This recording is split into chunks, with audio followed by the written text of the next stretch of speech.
student, let us start fourth poem, how to tell wild animals. Yesterday I told you first three stanza and today we will continue from fourth stanza.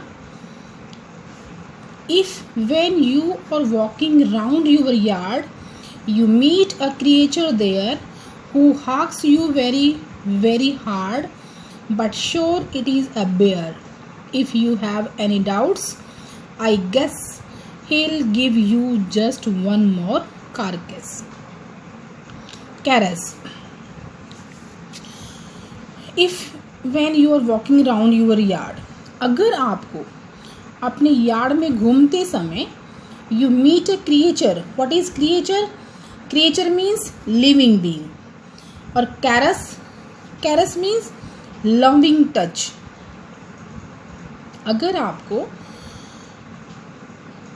घूमते समय अपने yard में, अपने आंगन में कोई भी आपको एक लिविंग बीइंग मिलता है, कोई क्रिएचर, कोई जीव मिलता है, who hugs you very very hard, और अगर वो आपको बहुत कस के हग्स करता है या आपको कस के पकड़ता है तो be sure it is a bear. तो आप ये श्योर हो जाइए कि वो एनिमल कौन है, बियर है, भालू है.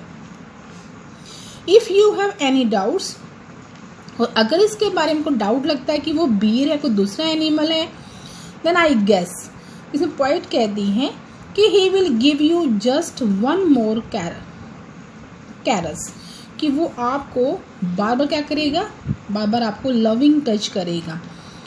तो in this poem the poet telling about characteristics of some wild animals.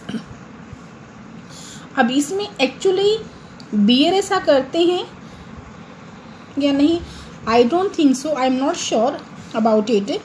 What the poet says that it will hug you again and again and again, और ये कि वो हार्मलेस है या नहीं है. तो this poem which tells us characteristics of some wild animals. तो आप उससे ये मत सोचना कि वो आपको नुकसान नहीं पहुंचाएगा या आपको मारेगा नहीं, आपको ऐसा कुछ नहीं करेगा. नेक्स्ट है, दो to distinguish beast of prey a novice might nonplus, the crocodile you always may tell before the hyena thus. Hyenas come with merry smiles, but if they weep, they are crocodile. In this stanza, beast of prey means any animal that hunts other animals for food. वो animal जो दूसरे animals का शिकार करके food खाते हैं, खाना खाते हैं, यानी तो दूसरे एनिमल्स को अपना शिकार बनाते हैं. A novice here someone new to a job. A nonplus means confused, or you can say surprised, puzzled. So distinguish means difference. In this poem, the poet, in this stanza, the poet identifying two animals, crocodile and hyena. वे दोनों में क्या करती हैं, difference बताती हैं कि ए novice might non plus, कि एक जो नया इंसान जो अपने काम में बिल्कुल क्या है, एकदम से नया है, नॉन प्लस ही में कन्फ्यूज, वो कन्फ्यूज हो सकता है कि आइडेंटिफाई ना कर पाए कि बीस्ट ऑफ प्रे कौन सा है. May be he does not know who eat other animals by killing them.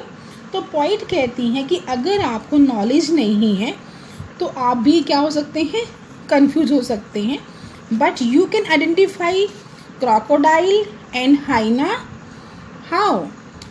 Tell from the hyena thus, hyena comes with merry smiles, but if they weep they are crocodile. क्योंकि जो हाइना है वो gives Mary smiles, लेकिन जो crocodile है वो always weep करता है, ऑलवेज क्राई करता है। तो आप उनको फेस को देख करके पहचान सकते हैं, आप डिस्टिंग्विश कर सकते हैं कि हाइना कौन सा है और क्रोकोडाइल कौन सा है।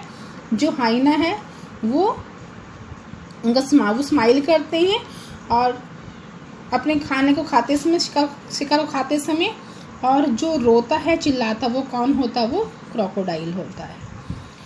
Now in next stanza, the true chameleon is small, a lizard sort of thing. He hasn't any ears at all and not a single wing. If there is nothing on the tree, it is the chameleon you see. The true chameleon is small, a lizard sort of thing. He hasn't any ears at all and not a single wing. If there is nothing on the tree, it is a chameleon you see. तो जो chameleon है इसको हम बोलते हैं गिरगिट। ये जो है कैमिलियन एक लेजर्ड छिपकली की तरह स्मॉल होता है, and he has any years, उसके कान नहीं होते, विंग्स नहीं होते। If there is nothing on the tree, so how can you identify कि ये कैमिलियन है। अगर आपको पेड़ पर देयर इज नथिंग, कुछ भी नहीं है, तो आप समझ जाएंगे कि वो क्या है, वो कैमिलियन है। अब यहाँ पे कन्फ्यूजन वाली बात ये है कि जब पेड़ पर कुछ भी नहीं है तो कैमिलियन कैसे हो सकता है। कैमिलियन की एक फीचर्स होती है कि जिस भी सरफेस पर वो बैठा होता है वो अपना कलर उसी सरफेस के अकॉर्डिंगली चेंज कर लेता है। तो इसे अगर वो किसी ब्राउन कलर के पेड़ पर बैठा हुआ तो अपना कलर कैसा कर लेगा, ब्राउनिश कर लेगा।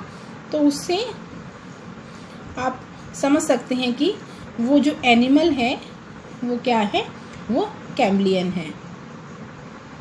Now let us discuss poetic device in this poem.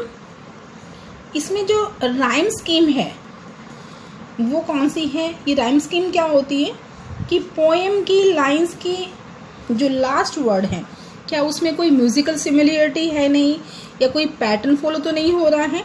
तो हम देखते हैं कि इस पोएम के अंदर यहाँ देखिए चांस एडवांस, इसको मानते हैं ए, ईस्ट बीस्ट, ये हो गया बी, डाइंग लाइन, ये हो गया सी। तो जो यहाँ पे राइम स्कीम यूज़ की गई है वो कौन सी है, A B C. Okay, and another poetic device क्या है इसके अंदर, यहाँ पे है एंजेममेंट, ENJAMBMENT। ये एंजेममेंट क्या होता है कि एक ही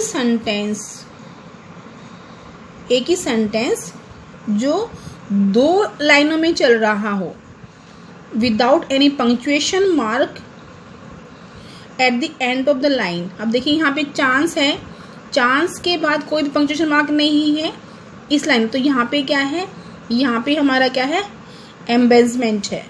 और इस वाली में एडवांस के बाद कोई भी पंक्चुएशन मार्क नहीं है, बीस के बाद है, तो इन लाइनों में क्या है, एंजेममेंट है।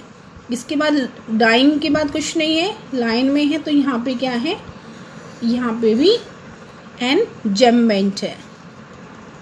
उसके बाद इसमें एशियन लाइन दिया हुआ है, यहाँ पे बंगाल टाइगर दिया हुआ है।